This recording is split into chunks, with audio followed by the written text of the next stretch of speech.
तो हेलो प्यारे बच्चों, फिर से आप सबका स्वागत है हमारे इस चैनल लर्न एंड शेयर पे। तो आपके जीतू भी आप फिर से आ गए आप लोगों के लिए फिजिक्स का एक और नया लेसन लेकर के।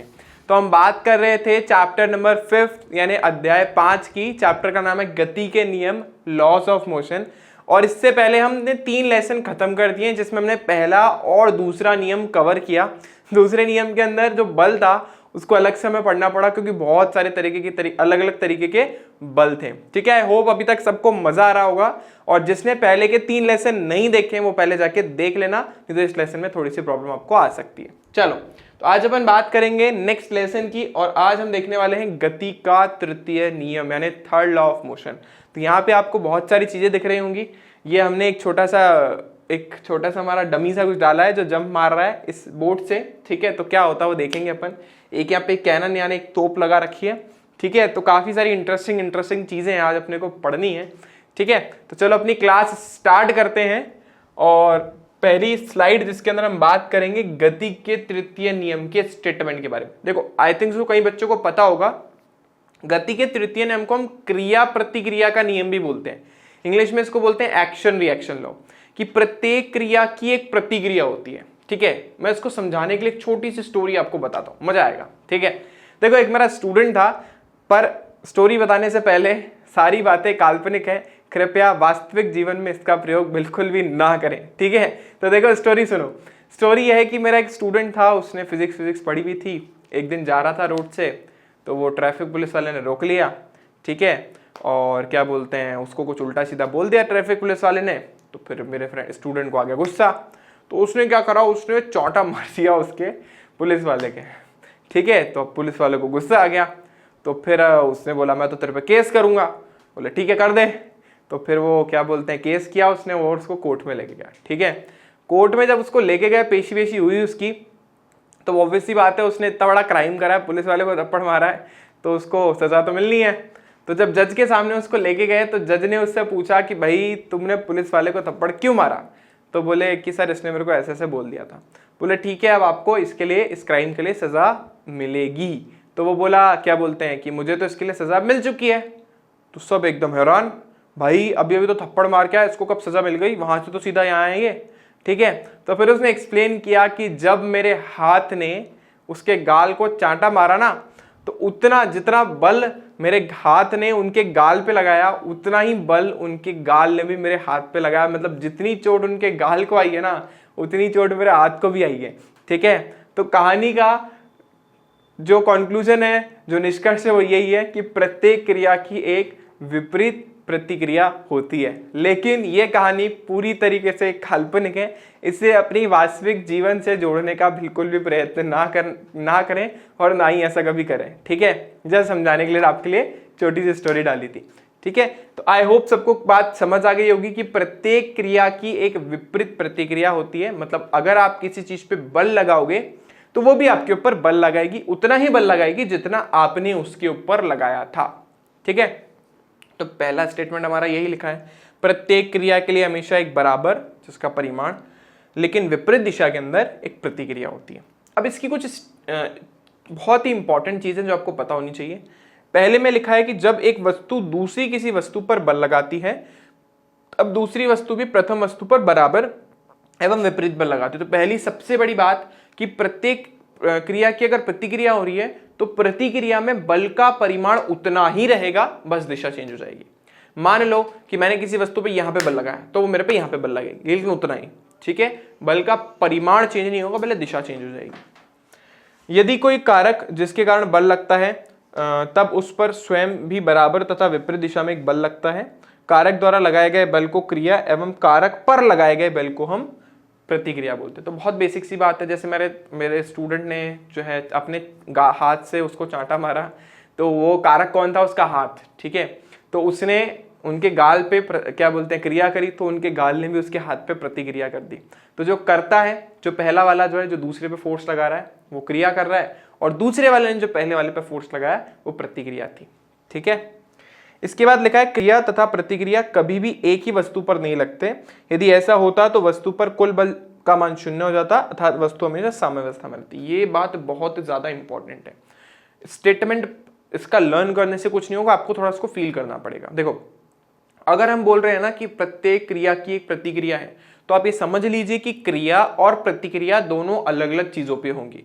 जैसे अगर उस स्टूडेंट ने चांटा मारा तो उसका हाथ एक अलग वस्तु थी और उनका गाल एक अलग वस्तु थी। जब हाथ ने गाल पे चांटा मारा तो एक क्रिया हुई, एक दूसरी वस्तु पे क्रिया हुई ना, फिर दूसरी वस्तु ने पहली वस्तु के ऊपर प्रतिक्रिया करी, तो जो बल लग रहा है वो दोनों अलग अलग वस्तुओं पर लगेगा। क्रिया प्रतिक्रिया कभी भी एक ही वस्तु पर नहीं होती है, इसलिए हम अंतः बलों को इसमें इंक्लूड नहीं करते। जैसे आप सबको पता है हर सब्सटेंस के अंदर कोई भी आप पदार्थ ले लो, उसके अंदर छोटे छोटे अणु होते हैं, छोटे छोटे अणु एक दूसरे के ऊपर प्रतिकर्षण बल लगाते हैं, जिसकी वजह से पास पास रहते हैं, ठीक है, चाहे ठोस हो, चाहे द्रव हो, चाहे गैस हो। लेकिन हम उसको प्रतिक्रिया प्रतिक्रिया नहीं बोल सकते, क्योंकि वो अणु एक्चुअली एक ही मटेरियल के अंदर है, एक ही वस्तु के अंदर है। तो क्रिया प्रतिक्रिया दो अलग अलग वस्तुओं पर होती है। दूसरी बात, ये जो होती है वो हमेशा समान बलों पर होती है। ठीक है, एक एग्जाम्पल देके आपको समझाता हूं कि मैं क्या बोलने की कोशिश कर रहा हूं। समान बलों का क्या मतलब है, देखो मैं यहाँ पे एक आपको पिक्चर बना के बताता हूं। मान लो ये एक हमारा ग्राउंड है और ग्राउंड पे मैंने एक वस्तु रख रखी है, ठीक है, नॉर्मल सी वस्तु रख रखी है। अब आपको लास्ट क्लास में मैंने कुछ चीजें बताई थी कि जब आप किसी वस्तु को पृथ्वी पर रखते हो तो पृथ्वी उसके ऊपर गुरुत्वाकर्षण बल लगाती है भाई, तभी तो वो नीचे बैठी है। तो पृथ्वी ने इसके ऊपर गुरुत्वाकर्षण बल लगाया भाई, तो पृथ्वी ने इसके ऊपर गुरुत्वाकर्षण बल कहां पे लगाया, mg नीचे की तरफ। तो अब क्योंकि पृथ्वी ने इस वस्तु पर एक क्रिया करी कि उसको नीचे की तरफ खींचने की कोशिश कर रहा है, तो ये जो वस्तु है ये भी इस क्या बोलते हैं धरती को अपनी तरफ उसी बल से खींचने की कोशिश करेगी। यानी इस धरती पर भी इतना ही बल ऊपर की दिशा में लगेगा, ठीक है ना। जितना बल इस वस्तु पर धरती ने लगाया है उतना ही बल ये वस्तु भी धरती पर ही लगाएगी। लेकिन क्योंकि आपको पता है कि धरती अपने आप में बहुत बड़ी है, उसको इतने से बल से क्या प्रभाव पड़ना भाई। ज्यादा से ज्यादा मैं मान लो कि मेरा द्रव्यमान 10 तो बहुत कम हो गया, 80 किलो है और जी का मान जो मेरा कितना है, मान लो 10 है, ठीक है, 10 ही होता है, 9.8 होता है, 10 मान लेते हैं। तो 80 गुणा 10 करोगे यानी पृथ्वी मेरे ऊपर 800 न्यूटन का बल लगा रही है, तो मैं भी पृथ्वी पे 800 न्यूटन का बल लगाऊंगा। लेकिन मेरे लिए तो 800 न्यूटन बहुत बड़ी बात है, लेकिन धरती के लिए 800 न्यूटन बड़ी बात नहीं है।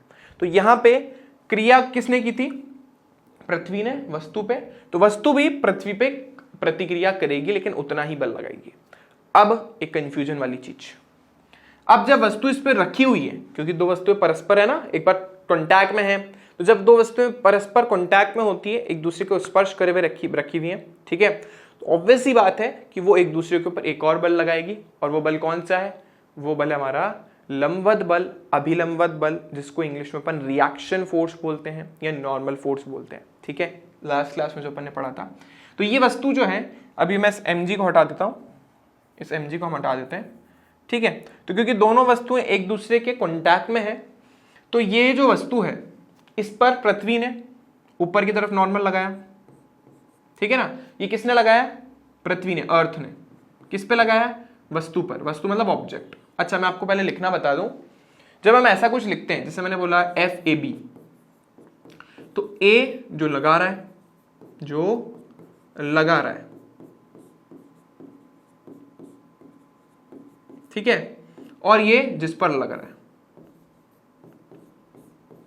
जिस पर लग रहा है, ठीक है। तो B ने अगर A पे लगाया तो उसको FAB लिखेंगे, अगर A जो है B पर लगा रहा है तो उसको FAB लिखेंगे। वैसे अर्थ किस पे लगा रही है, ऑब्जेक्ट पे। O का मतलब यहाँ पे किससे है, ऑब्जेक्ट, ऑब्जेक्ट को हिंदी में बोलते हैं वस्तु, ठीक है। और E स्टैंड फॉर, E का मतलब यहाँ पे किससे है, अर्थ से। तो अर्थ का मतलब क्या, पृथ्वी। तो क्योंकि पृथ्वी ने वस्तु पर लगाया तो उस नॉर्मल को अपन ने बोल दिया NOE, अर्थ ने वस्तु पर लगाया। अब जैसे इस वस्तु के ऊपर नॉर्मल अर्थ ने लगाया है, तो ये वस्तु भी पृथ्वी के ऊपर उतना ही नॉर्मल लगाएगी। तो वो कितना नॉर्मल लगाएगी, तो वो नॉर्मल लगाएगी NEO। इस बार ऑब्जेक्ट ने लगाया किस पे, अर्थ पे। ऑब्जेक्ट ने लगाया अर्थ पे, पीछे से पढ़ते हैं, ऑब्जेक्ट ने लगाया अर्थ पे, ठीक है, तो NEO, ठीक है। तो आई होप इतनी बात क्लियर हो गई होगी। तो यहां पर देखो बलों का पेयर अलग था। पहले जो अपन ने बलों का पेयर लिया था वो क्या लिया था, कि इस पर mg नीचे लग रहा है, तो पृथ्वी पर भी mg ऊपर की तरफ लगेगा, ठीक है ना। तो यहां पे हम ऐसा नहीं बोल सकते हैं कि NOE जो है mg के इक्वल है, क्रिया प्रतिक्रिया बल से नहीं बोल सकते। क्यों? क्योंकि क्रिया प्रतिक्रिया बल बोलती है कि हम जो बल ले रहे हैं उनका नेचर सेम होना चाहिए। अगर यहां पर मैंने प्रतिक्रिया बल लिया है तो यहां पर भी मुझे प्रतिक्रिया बल ही लेना पड़ेगा। मैं प्रतिक्रिया बल को mg नहीं लिख सकता। बैलेंसिंग अलग चीज है, वो बाद में पढ़ेंगे अपन, बलों का संतुलन, ठीक है। ऑल्दो ये जो नॉर्मल फोर्स है, ये जो प्रतिक्रिया बल है, वो mg को बैलेंस करके बैठा है, इसलिए वस्तु अपनी जगह पे चुपचाप बैठी है। अगर बैलेंस ना करे तो उड़ जाएगा वस्तु फिर, ठीक है, या तो नीचे चली जाएगी या तो ऊपर चली जाएगी। पर अभी अगर मैं क्रिया प्रतिक्रिया इस पे लगाता हूं तो NOE का मान NEO के बराबर होगा, यानी बलों का नेचर जो उनकी जो प्रकृति है वो भी सेम होनी चाहिए। ऐसे नहीं कि आप एक वस्तु पे ना नॉर्मल बल लग रहे हो और एक वस्तु पर आप ना गुरुत्वाकर्षण बल ले रहे हो, तो वो क्रिया प्रतिक्रिया नहीं है, फिर वो गलत चीज हो गई, ठीक है। आई होप इतनी बात सबको क्लियर हो गई होगी। ऑल्दो होता ऐसा है कि अगर जैसे मैं इस वस्तु के बारे में बात करूं, सिर्फ इस वस्तु के बारे में बात करूं, सिर्फ इस वस्तु को, अभी धरती को छोड़ दो आप, तो वस्तु पर कौन कौन से बल लग रहे हैं, तो आप देखो वस्तु पर 2 बल लग रहे हैं, एक mg जो उसे नीचे खींच के बैठा है, और एक नॉर्मल फोर्स जो कि उसको ऊपर की तरफ धकेलने की कोशिश कर रहा है। तो होता यह है, जब अपन संतुलन, बलों का संतुलन पढ़ेंगे, यानी फोर्सेस को बैलेंस करेंगे, तो हम बोलेंगे कि mg जो है ना इस नॉर्मल फोर्स के बराबर है, क्योंकि हम सिर्फ वस्तु के बारे में बात कर रहे हैं, वस्तु के संतुलन के बारे में बात कर रहे हैं। इसका कभी भी ये मतलब नहीं है कि n और mg क्रिया प्रतिक्रिया है, ना, बिल्कुल भी नहीं, ठीक है, क्योंकि बल जो है क्रिया प्रतिक्रिया में वो सेम नेचर के होने चाहिए। अब जैसे मैं धरती पे लगने वाले बल के बारे में बात करूं, तो धरती पे 2 बल लग रहे हैं, कौन कौन से, एक लग रहा है आपका नीचे की तरफ नॉर्मल फोर्स लगाया गया वस्तु द्वारा, और गुरुत्वाकर्षण, मतलब वस्तु ने इसको गुरुत्वाकर्षण जिससे इसने खींचा था उससे धरती को भी इसने खींच लिया। तो ये दोनों बैलेंस करके बैठे, ये दोनों बैलेंस करके बैठे, ठीक है। पर हम ये नहीं बोलेंगे कि ये क्रिया है और ये प्रतिक्रिया, गलत है, ठीक है। क्रिया प्रतिक्रिया किसको बोलेंगे, या तो नॉर्मल फोर्सेस को, या तो फिर इस mg को। तो आई होप इतनी बात क्लियर होगी सबको। तो इस लास्ट स्टेटमेंट का मतलब यही है कि दोनों एक तो अलग अलग वस्तु पर लगते हैं और दोनों का प्रकृति भी क्या होनी चाहिए, सेम होनी चाहिए, नेचर सेम होना चाहिए। अभी आगे चलते हैं, छोटी सी बहुत बेसिक सी चीज है, कुछ अलग नहीं लिखा है कि भाई पहली वस्तु ने, मैंने जैसा आपको बोला था पीछे से रीड करता है, तो बी ने ए पे बल लगाया, एफ ए बी, ए ने बी पे बल लगाया, तो पीछे से लिखो ना, मैंने बोला आपको ए ने बी पे लगाया, एफ बी, वेक्टर की फॉर्म में लिखना, लगा दो ऊपर एरो, बन गया वेक्टर। वेक्टर है मतलब दिशा भी आ गई, परिमाण भी आ गया। तो जैसे मैंने आपको बताया कि जो बल होता है उसका परिमाण समान लेकिन दिशा विपरीत होती है, ठीक है। तो आप मान लो ये पहली वस्तु है, दूसरी वस्तु है, ये ए है, ये बी है, तो ए जो है वो बी पर बल लगा रही है, तो ए बी पर क्या बल लगा रही है, ए बी पर ये बल लगा रही है, तो ए बी पर बल लगा रही, तो B A F A B, sorry B A vector, ठीक है ना। ए ने बी पर लगाया, ए ने बी पर लगाया, ऐसे ही बी ने भी ए पे लगा दिया, ले भाई तू मेरे पे लगा रहे तो मैं भी तेरे पे लगाऊंगी, तो ये हो गया हमारे पास बी ने लगाया किस पे, ए पे, ठीक है। अब आप देखो यहाँ पे दोनों का परिमाण समान है, अगर इसने मेरे पे 10 न्यूटन लगाया तो मैं भी इस पे 10 न्यूटन लगाऊंगा, अगर धरती ने मेरे को 800 न्यूटन से खींच लिया तो मैं भी धरती को 800 न्यूटन से खींचूंगा, लेकिन विपरीत दिशा। यहाँ देखो अलग अलग डायरेक्शन है, यहाँ देखो अलग अलग डायरेक्शन है। तो जब अगर मैं दोनों को बराबर करने की कोशिश करूंगा तो ये दोनों आपस में बल बराबर तो हैं लेकिन दिशा विपरीत है। इसीलिए जब हम बराबर लिख रहे हैं तो यहाँ पे साइन किसका लगाएंगे, ऋणात्मक चिन्ह, माइनस का साइन। तो माइनस का साइन क्या बता रहा है कि दिशा विपरीत है। अगर मैं सिर्फ परिमाण पूछ लेता आपसे तो परिमाण के लिए आप लिख देते एफ ए बी का वेक्टर जो है इसका परिमाण ऐसे ही निकालते हैं मॉड में, वो एफ बी ए के परिमाण के इक्वल है। लास्ट चैप्टर में अपन ने पढ़ा है कि मॉड ऐसे निकालते हैं, तो परिमाण बराबर है, दिशा अलग अलग है, इसलिए माइनस लगा दिया, ठीक है ना। आई होप इतनी बात सबको क्लियर हो गई होगी। सदिश रूप में लिखा है तो दिशा भी बतानी तो पड़ेगी, तो दिशा विपरीत थी इसलिए अपन ने माइनस का साइन लगा दिया, ठीक है। आई होप सबको क्लियर हो गया होगा। अभी ये बहुत ही खतरनाक सा एक आपके लिए जीआईएफ है और देख के तो आपको मतलब फील आ गया होगा कि बंदूक चलाने का। तो ये मैंने आपको एक छोटा सा एग्जांपल बताया क्रिया प्रतिक्रिया का। तो देखो क्या हुआ, जब इस बंदे ने आगे बुलेट मतलब गन से शूट किया, ठीक है, तो उसमें से बुलेट निकली। अब बुलेट जब आगे निकली तो उसने क्या करा, उसके ऊपर गन ने उसके ऊपर क्रिया करी ना, उसको बोला तू बाहर जा, उसने उसको बाहर धक्का दिया, तो बुलेट बोले मैं भी तेरे को छोड़ के तो जाऊंगी नहीं, तो उसने बोला भाई तेरे को भी पीछे की तरफ धकेल देती हूँ। तो आपको दिख रहा होगा इसके अंदर कि इसने उसको काफी टाइट पकड़ रखा है, लेकिन इसके हाथ में एक छोटा सा, अगर आप देख पाओ, झटका आया। बड़ी बंदूकों को ऐसे कंधे पर रख के चलाया जाता है, ठीक है। हमारे सैनिक वगैरह जो होते हैं, सोल्जर्स वगैरह होते हैं, वो ऐसे कंधे पे रखते हैं, क्योंकि झटका बहुत खतरनाक लगता है। और अगर आपने उसको ढंग से नहीं संभाला तो आपका कंधा भी गया, फिर सोच लो आप, ठीक है। तो आपको ये झटका फील हो रहा होगा। इसके लिए इसमें से ये जो निकलते हुए दिख रहा होगा, आप लोगों ने देखा होगा बहुत सारी मूवीज के अंदर पता चलता है कि हाँ भाई यहाँ पे बुलेट शूट हुई है, तो ये जो पीछे इसकी छोटा सा पोला निकला ना, वो पोला यहीं से निकलता है एक्चुअली पीछे से, ठीक है। तो वो चलो फालतू आते हैं, यहाँ हमें क्रिया प्रतिक्रिया समझ रहे हैं। तो जब आपका बुलेट बाहर निकला तो वो गन ने उसके ऊपर क्रिया की थी, बोले तू बाहर जा, तो बुलेट बोले कि मैं भी तेरे को नहीं छोड़ूंगी, तो उसने उसको पीछे की तरफ धक्का दे दिया, ठीक है। तो गन ने बुलेट के ऊपर क्रिया करी और बुलेट ने गन के ऊपर प्रतिक्रिया कर दी, लेकिन विपरीत दिशा में। क्योंकि बल, हमारा जो बुलेट थी वो बहुत छोटी सी थी, 200 ग्राम की, 100 ग्राम की बुलेट थी। अब 200-100 ग्राम से क्या होता है, तो बुलेट का क्योंकि द्रव्यमान बहुत छोटा है तो उसका वेग बहुत ज्यादा हो गया, लेकिन गन तो है भी 2-3 किलो की गन है, ठीक है।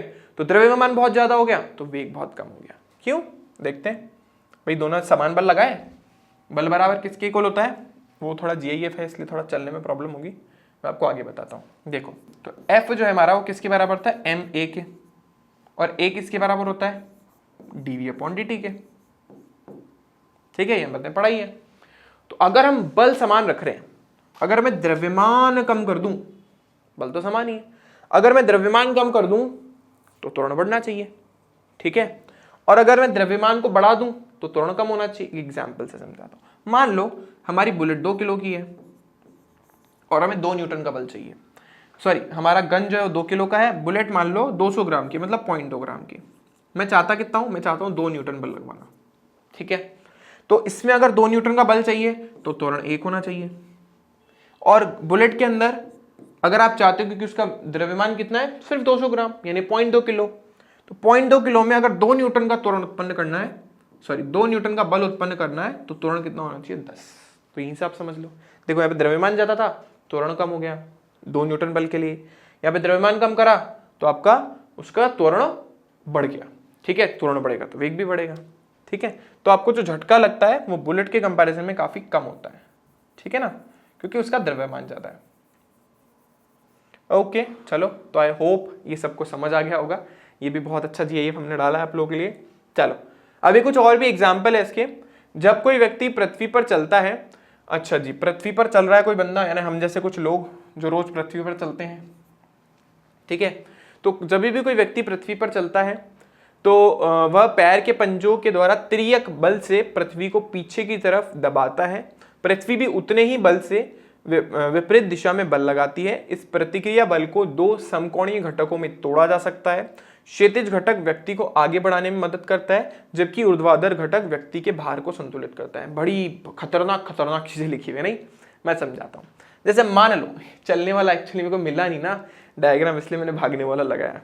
तो जैसे आप जब पीछे की तरफ, जैसे मैं चलूंगा तो पीछे की तरफ धरती को छोड़ूंगा ना, जब मैं धरती को इस दिशा में बल लगा के दे रहा हूँ, भाई बोले मैंने धरती के ऊपर बल लगाया ऐसे। पहले ग्रीन ग्रीन गार्डन बना देते हैं। तो ये बच्चा जो है ग्रीन ग्रीन गार्डन पे चल रहा है, बच्चा तो नहीं आदमी है। तो इसने पृथ्वी के ऊपर बल लगाया, तो पृथ्वी बोले मैं भी तेरे पर लगाऊंगी, बोले ठीक है। तो पृथ्वी ने इसके ऊपर ऐसे बल लगा दिया, किस दिशा में, तिर्यक दिशा में, डायगोनल लाइन में, ठीक है। अब आप देखो इसका धरती के साथ कोई ना कोई कोण बन रहा है, तो ये धरती के साथ इसका कोण मान लो थीटा बन रहा है, ठीक है ना। इसके ऊपर बल कितना लगा, एफ। अब हम जानते हैं कि अगर कोई कोण बनाते हुए कोई बल लगता है तो बल के 2 घटक हो जाते हैं, तो हम यहाँ पे बल के 2 घटक कर देते हैं, ठीक है। तो हम एक घटक कर देते हैं यहाँ पर, ये हमारा क्या हो जाएगा, ये हमारे पास हो गया एफ कॉस थीटा, और एक ये हो गया हमारे पास एफ साइन थीटा। अब ये जो एफ कॉस थीटा है इसको हम क्या बोलते हैं, क्षैतिज घटक, क्योंकि क्षैतिज दिशा में बना है। और एफ साइन थीटा क्या है, ऊर्ध्वाधर घटक, क्योंकि ऊर्ध्वाधर दिशा में बना है। तो ये जो एफ कॉस थीटा है ये मेरे को आगे की तरफ पुश कराता है, जिसकी वजह से मैं आगे चल पा रहा हूँ। और एफ साइन थीटा मेरे वेट को बैलेंस करके बैठा है। अगर ये एफ साइन थीटा ना हो तो उस केस में मैं जो है ना, मतलब मैं बैलेंस नहीं हो पा जाऊंगा, मैं गिर जाऊंगा। कभी कभी क्या होता है जब हम उठते हैं, ठीक है, या किसी चीज़ से अनबैलेंस हो जाते हैं, जैसे मेरे को किसी ने धक्का दिया, जैसे फिरोज भी आप सही आदमी थे, मैंने उनको धक्का दिया तो वो गिरे नहीं, ठीक है, बस थोड़ा सा आगे चले गए। लेकिन कभी कभी ऐसा होता है ना कि धक्का इतना भयानक होता है, हम हमारे वेट को बैलेंस नहीं कर पाते, जो मोटे लोग होते हैं हमारे जैसे, तो वो अपने वेट को बैलेंस नहीं कर पाते, हमें कोई पुश करे तो हम नीचे गिर जाएंगे। तो क्यों? क्योंकि एफ साइन थीटा उसमें इतना छोटा हो गया उस केस में। भाई आप धरती के बहुत ज्यादा पास में हो, जब पास में हो तो थीटा बहुत छोटा हो जाएगा, थीटा बहुत छोटा हुआ तो एफ कॉस थीटा तो बहुत ज्यादा बढ़ गया, लेकिन एफ साइन थीटा बहुत कम हो गया। थीटा का मान बढ़ाने से कॉस थीटा का मान जो होता है वो क्या हो जाता, जब थीटा का मान, जैसे हमने उस केस में थीटा का मान क्या हो गया, सडनली बहुत कम हो गया, कम हुआ तो थीटा का मान कम करने से कॉस थीटा का मान बढ़ता है, और थीटा का मान कम करने से साइन थीटा का मान घटता है। तो ये जो एफ साइन थीटा वाला घटक है ना, वो क्या नहीं होता, बहुत ज्यादा नहीं होता, तो हमारा वेट बैलेंस नहीं होता, तो हम नीचे लुढ़क जाते हैं, ठीक है ना। और कोई हमें पुश करता है, आगे की तरफ धक्का देता है, तो एफ साइन थीटा भी एकदम से बहुत ज्यादा बढ़ गया तो एकदम से हम आगे भाग जाते हैं, ठीक है। वरना नॉर्मल चलने के लिए अगर गुरुत्वाकर्षण बल ना होता, क्रिया प्रतिक्रिया नहीं होती, तो हम चल भी नहीं पाते, ठीक है। जैसे स्पेस में हम चल नहीं सकते, ठीक है, मैं बोलूं स्पेस में चल लो, कैसे चलोगे? वहां पे क्रिया प्रतिक्रिया, आप क्रिया तो कर लोगे, लेकिन मतलब आप क्रिया किस पे करोगे, वस्तु ही नहीं है वहां पे तो स्पेस है ना, वैक्यूम है। तो आई होप ये जो रामायण हमने ऊपर लिखी है वो इस डायग्राम के थ्रू आप लोगों को समझ आ गई होगी। ये हमारा क्या करती है, भार को संतुलित, तो मैं लिख देता हूं भार को संतुलित करती है, और ये वाला जो घटक है हमारा, ये हमें आगे बढ़ाता है, ठीक है। अब ये क्रिया प्रतिक्रिया के बहुत सारे एग्जाम्पल्स हैं, ठीक है, एक एग्जाम्पल मैंने ये भी डाला है, वैसे बहुत सारे एग्जाम्पल हैं। अब क्योंकि मैं आपको सिर्फ बोल के बता सकता हूँ, इसको इमेजेस में बताना और लिखना बहुत ज़्यादा टाइम कंज्यूमिंग है, और एग्जाम में बात नहीं, वो 9th तक की बातें होती थी जब आपके ये क्वेश्चन ज़्यादा मार्क्स में पूछे जाते थे, अब 1 या 2 नंबर में आएंगे, ठीक है। एक मैं एग्जाम्पल और आपको बता देता हूँ, वरना आप लोगों ने भी बहुत सारे एग्जाम्पल पढ़े ही हैं क्रिया प्रतिक्रिया के।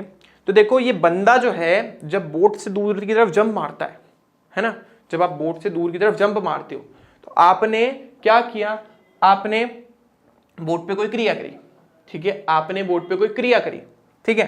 तो जब आपने बोट पे क्रिया करी तो बोट के ऊपर भी प्रतिक्रिया होगी, और बोट आपकी कहाँ चली जाएगी, पीछे की तरफ चली जाएगी, होता ही है, हमने देखा ही है, ठीक है, कि भाई जब हम बोट से आगे की तरफ जंप मारते हैं तो बोट हमारी कहाँ चली जाती है, पीछे, कोई क्रिया प्रतिक्रिया की वजह से, ठीक है। तो आई होप इतनी बात सबको समझ आ गई होगी। तो ये भी क्रिया प्रतिक्रिया का एक एग्जाम्पल है, ओके। अब आज हम पढ़ने वाले हैं काफी इंपॉर्टेंट चीज, जिसे हम बोलते हैं frame of reference. Although frame of reference जो है, जिसे हम निर्देश तंत्र बोलते हैं, वो हम चैप्टर नंबर 3 में पढ़कर आ गए, ठीक है ना। 3 में मैंने आपको पढ़ा दिया था क्या होता है निर्देश तंत्र, जिसमें हम वस्तु की, जिस भी एनवायरमेंट में, जिस भी वातावरण में हम वस्तु की गति का अध्ययन करते हैं, उसे हम निर्देश तंत्र कहते हैं। जैसे मैं रूम में खड़ा हूं, मैं चल रहा हूं, तो मैंने उसको निर्देश तंत्र मान लिया। मैं बाइक के ऊपर चल रहा हूं तो मैंने उसको निर्देश तंत्र मान लिया। मैं रोड पे चल रहा हूं तो मैंने रोड को निर्देश तंत्र मान लिया, ठीक है।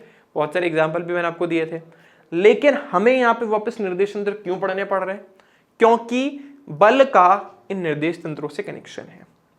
2 तरीके के निर्देश तंत्र एग्जिस्ट करते हैं इस पूरे के पूरे यूनिवर्स में, ठीक है।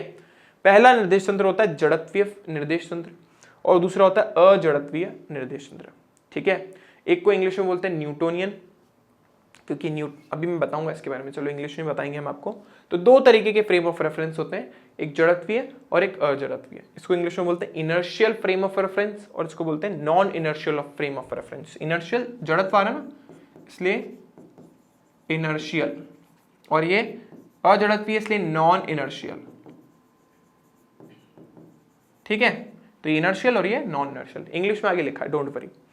तो 2 तरीके के फ्रेम ऑफ रेफरेंस होते हैं जब हम कोई भी गति का अध्ययन करते हैं। तो दोनों में अंतर क्या है, बहुत बेसिक सा अंतर है। जो हमारा जड़त्वीय फ्रेम निर्देश तंत्र होता है, जिसे हम बोलते हैं इनर्शियल फ्रेम ऑफ रेफरेंस, वो न्यूटन की गति के नियमों का पालन करना है। आप ऐसा समझ सकते हो कि जिसमें न्यूटन की गति के नियम एप्लीकेबल हो, यानी जहां पर न्यूटन की गति के नियम लग जाए, वो जड़त्वीय निर्देश तंत्र होता है, ठीक है। जहां न्यूटन की गति के नियम नहीं लग सकते, उसको हम बोलते हैं अजड़त्वीय निर्देश तंत्र, ठीक है। इसलिए इसको क्या बोलते हैं, जो न्यूटन की गति के नियम जहां लगते हैं उसको अपन न्यूटोनियन फिजिक्स बोलते हैं, ठीक है। न्यूटन का भौतिक विज्ञान, ठीक है। तो जो न्यूटोनियन फिजिक्स जहां लग रही है उसको अपन बोल रहे हैं इनर्शियल फ्रेम ऑफ रेफरेंस, जहाँ पे हमारे जितने भी न्यूटन के लॉज हैं वो लग जाते हैं, ठीक है, क्योंकि हम ऐसा मान के चल रहे हैं कि जिस फ्रेम ऑफ रेफरेंस में आप चल रहे हो, जिस भी वातावरण में आप चल रहे हो, वो एक नियत वेग से गतिशील है, वो त्वरित नहीं होना चाहिए, ठीक है। अगर वो फ्रेम ऑफ रेफरेंस त्वरित हो रहा है तो फिर उसमें न्यूटन की गति के नियम नहीं लग सकते। जैसे आप एक लिफ्ट में चल रहे हो मान लो, ठीक है, अब जब आप लिफ्ट में चल रहे हो तो मान लो लिफ्ट ऊपर जा रही है किसी ना किसी त्वरण से, तो फिर आप मैं बोलूँ कि वहां पे न्यूटन की गति के नियम लगेंगे क्या? आप बोलोगे नहीं लगेंगे। क्यों? क्योंकि उसमें त्वरण उत्पन्न हो रहा है। तो जो नियत वेग से गतिशील होते हैं, ठीक है, और जहां पे हम न्यूटन की गति के नियम लगा सकते हैं, उससे हम बोलते हैं जड़त्वीय निर्देश तंत्र, इनर्शियल फ्रेम ऑफ रेफरेंस। देखो यही लिखा है, ऐसा निर्देश तंत्र जो स्थिर हो अथवा एक सरल रेखा के अनुदिश एक समान वेग से चल रहा हो, या तो स्थिर हो, जैसे रूम है, स्ट्रेट है, ठीक है, मोशन नहीं कर रहा, तो इसी, या फिर मान लो कि मैं ऐसी कार में चल रहा हूं जो कि कांस्टेंट वेग से चल रही है, उसमें हमारे गति के नियम लग जाएंगे। तो ऐसे निर्देश तंत्र को हम बोलते हैं जड़त्वीय निर्देश तंत्र। जड़त्वीय निर्देश तंत्रों को अत्वरित निर्देश तंत्र भी बोलते हैं, क्योंकि वस्तु त्वरित नहीं हो रही है। इसे न्यूटोनियन अथवा गैलीलियो का निर्देश तंत्र भी बोलते हैं, क्योंकि दोनों के लॉ लग जाते हैं। न्यूटन से पहले तो गैलीलियो भाई साहब ने दिया था लॉ, तो गैलीलियो और न्यूटोनियन निर्देश तंत्र भी इसको अपन बोल रहे हैं। जड़त्वीय निर्देश फ्रेमों को अत्वरित निर्देश तंत्र अथवा, ओके सेम रिपीट हो गया, पेड़ से गिरे हुए सेब का त्वरण ज्ञात करने के लिए पृथ्वी को जड़त्वीय फ्रेम ऑफ रेफरेंस माना जा सकता है। अच्छा, मैं आपको काफी चीजें बता दूं, हम अपने आसपास की चीजों का अध्ययन करने के लिए पृथ्वी को जड़त्वीय फ्रेम ऑफ रेफरेंस यानी जड़त्वीय निर्देश तंत्र मान लेते हैं। ऑल्दो ऐसा है नहीं, क्योंकि पृथ्वी वृत्ताकार पथ पे घूम रही है अपनी अक्ष के चारों तरफ, और सूरज के चारों तरफ भी घूम रही है, तो ऑब्वियस सी बात है, अगर कोई वस्तु वृत्ताकार पथ पे घूम रही है तो वो जड़त्वीय, मतलब वो बिना त्वरण के तो रह ही नहीं सकती, वो त्वरित तो हो रही है। लेकिन हम हमारी सिंप्लिसिटी के लिए ऐसा मान के चल लेते हैं कि पृथ्वी अपनी जगह रुकी हुई है, स्थिर है, या उसका वेग इतना कम है कि उसमें कोई भी त्वरण उत्पन्न नहीं हो रहा। तो जब हम पृथ्वी पर होने वाली किसी भी चीज का, किसी भी घटना का अध्ययन करते हैं, तो उस केस में पृथ्वी को जड़त्वीय निर्देश तंत्र मान के चलते हैं। ऑल्दो होता नहीं, लेकिन मान के चलते हैं, ठीक है। इसकी एग्जाम्पल देखो, विराम अवस्था में लिफ्ट नियत वेग से अगर चल रही है तो फिर लग जाएगा। विराम अवस्था में है आपकी लिफ्ट, या किसी कांस्टेंट वेग से चल रही है, नियत वेग से चल रही है, तो फिर आपका ये नियम लग जाएगा। लेकिन अगर आपकी वस्तु त्वरित होने लग गई, जैसे आप जिस लिफ्ट में वो एकदम से ऊपर चली गई, कुछ त्वरण हो गया, या नीचे आके त्वरण हो गया, ठीक है, तो फिर वहां पे हमारे गति के नियम नहीं लगेंगे। तो फिर सर वहां क्या लगेगा? फिर ऐसी प्रॉब्लम को हम कैसे सॉल्व करेंगे? क्योंकि एग्जाम में तो आती है, ठीक है। तो उसके लिए हम सूडो फोर्स नाम की एक चीज पढ़ेंगे, ठीक है ना। सूडो फोर्स, जैसे अपन फेक फोर्स भी बोलते हैं, उसको पढ़ेंगे ताकि हम उस टाइप की प्रॉब्लम्स के साथ डील कर सके। वो बाद की बात है, अभी आपको सिर्फ निर्देश तंत्र समझना है, उस पर भी हम आएंगे। तो अजड़त्वीय निर्देश तंत्र जो त्वरित हो रहे हो, जैसे लिफ्ट में बैठे हो एकदम से त्वरित हो जाए, एक कार में बैठे हो एकदम से एक्सेलरेट हो के कार चल रही है, तो फिर न्यूटन की गति के नियम उस कार के ऊपर तो नहीं लग पाएंगे, ठीक है ना। तो यहाँ पे जैसे मैंने आपको बोला, न्यूटन की गति के नियम वैलिड नहीं होते हैं, और हमारा निर्देश तंत्र त्वरित गति से गति करता है। एग्जाम्पल देखो, एक समान वृत्तीय गति करती हुई कार लिफ्ट में किसी त्वरण के साथ ऊपर या नीचे क्या बोलते हैं जा रही हो, या उड़ान भरता हुआ हवाई जहाज, ये सब कुछ एग्जाम्पल्स हैं। तो इनके अंदर हम न्यूटन की गति के नियम कैसे लगाते हैं वो अपन सूडो फोर्स वाले टॉपिक में पढ़ेंगे, ठीक है। आई होप ये निर्देश तंत्र आपको क्लियर होंगे। अब जो हमारा टॉपिक है वो बहुत ही इंटरेस्टिंग टॉपिक है। यहाँ पे GIF को देख के ऐसा लग रहा होगा कि मैंने ना कोई पिज्जा वीजा ऐसा फेंका होगा और इसका सब अजीब सा शेप बन गया ना। पिज्जा का भी ऐसा कुछ डो होता है, तो ये कोई पिज्जा नहीं है, टेनिस की एक बॉल है जिसको फिल्माया गया है बहुत ही कम, मतलब इसका जो टाइम पीरियड है मैं बहुत कम कर दिया, मतलब स्लो मोशन में फिल्माया गया। तो स्लो मोशन में जब इसको फिल्माया गया तो आप देखो क्या हो रहा है, इस वस्तु पर यानी इस टेनिस बॉल पे बहुत ज्यादा बल लग रहा है और उसकी वजह से इसका शेप चेंज हो गया। देखो कैसे इसका शेप चेंज हो गया, और वापस जब वो बाउंस बैक होके आई तो उसका शेप वापस उसने रीगेन कर लिया, मतलब वापस अपनी प्रारंभिक अवस्था में आ गई।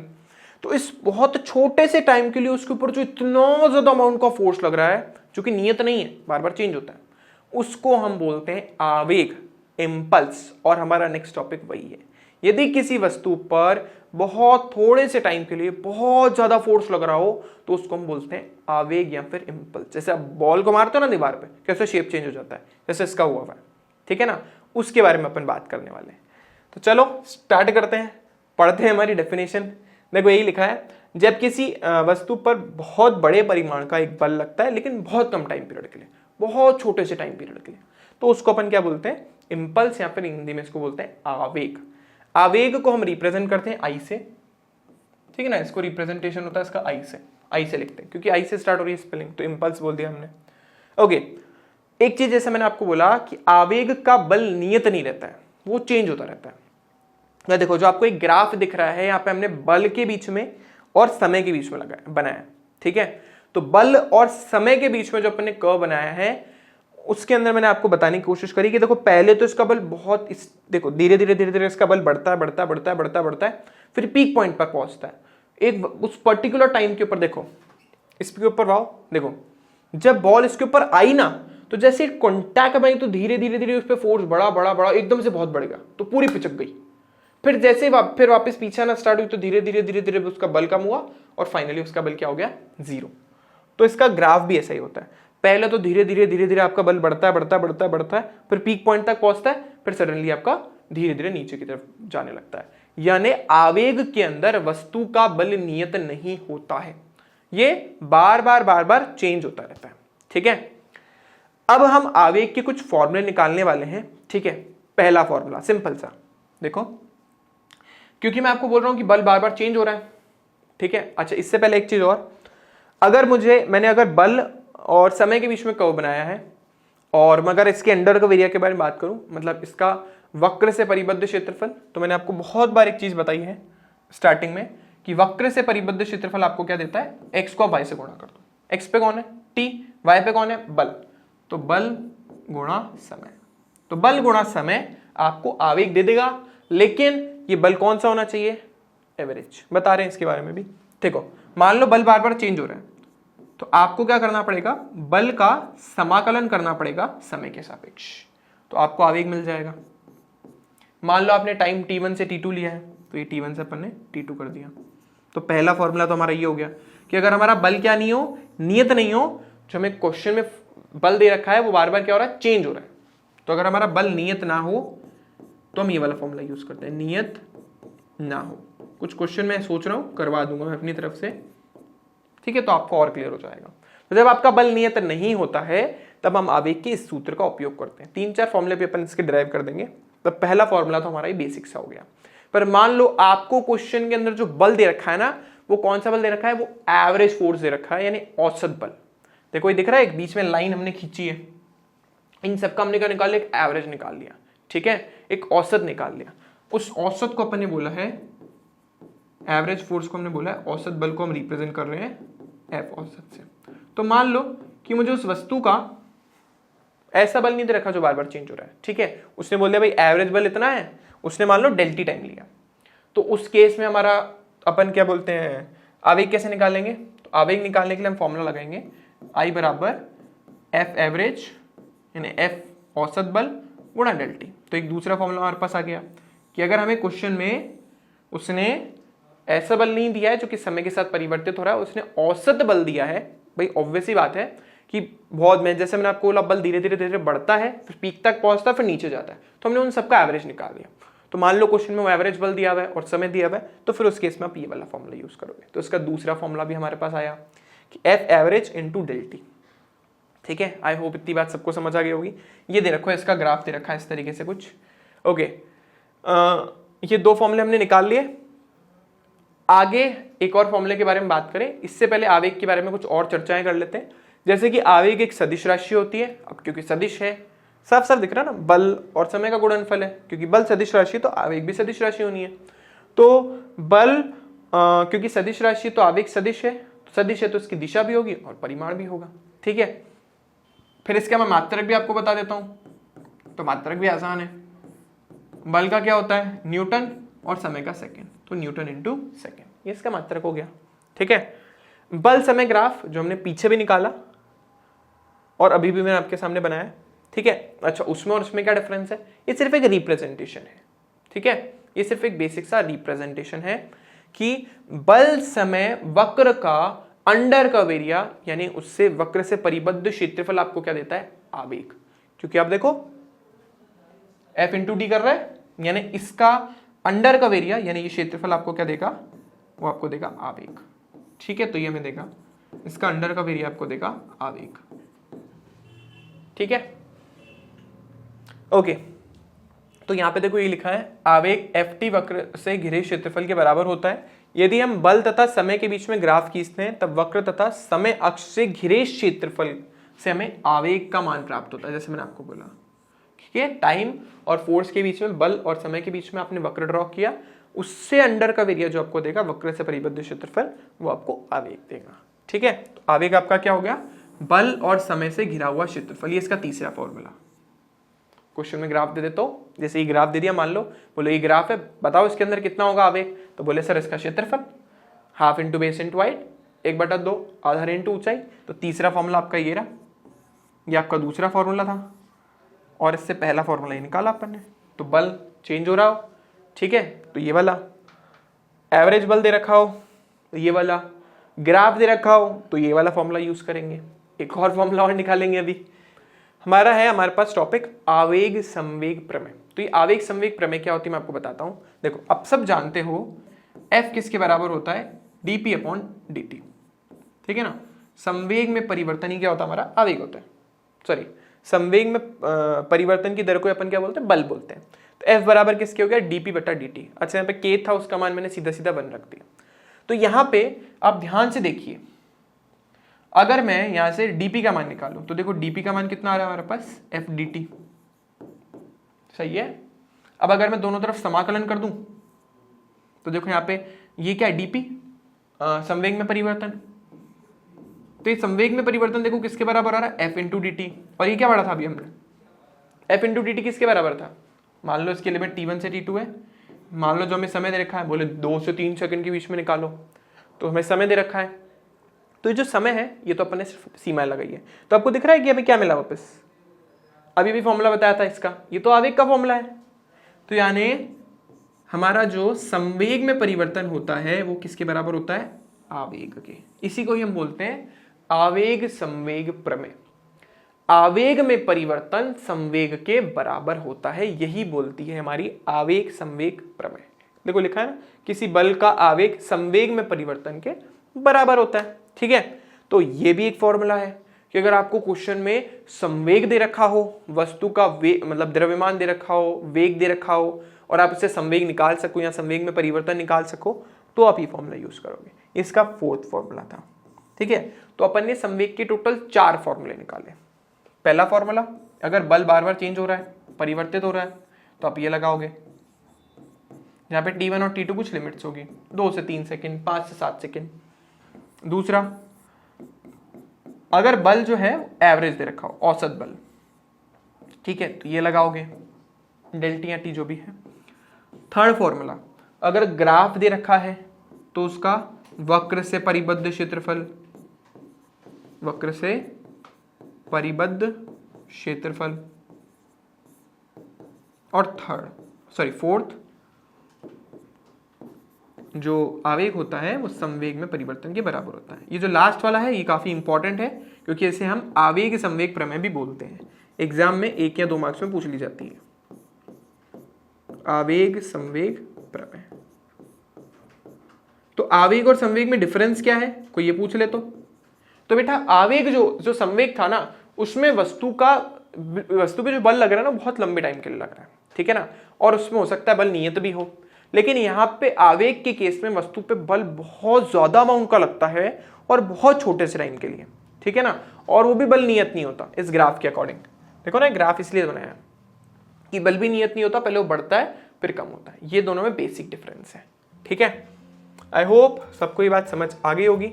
तो इस लेसन के लिए इतना ही, मिलते हैं आप लोगों से नेक्स्ट लेसन में। और नेक्स्ट लेसन में हम बात करने वाले हैं संवेग संरक्षण के नियम की, और इससे रिलेटेड कुछ न्यूमेरिकल सी आवेग और संवेग संरक्षण की। ठीक है, और एक ही हमारा नारा है, घर पे रहना है, सुरक्षित रहना है और पढ़ते रहना है। अगर वीडियो अच्छा लगता है तो लाइक और शेयर जरूर करना, और अगर चैनल अभी तक सब्सक्राइब नहीं करा है तो वो भी कर देना। Thank you for watching this video.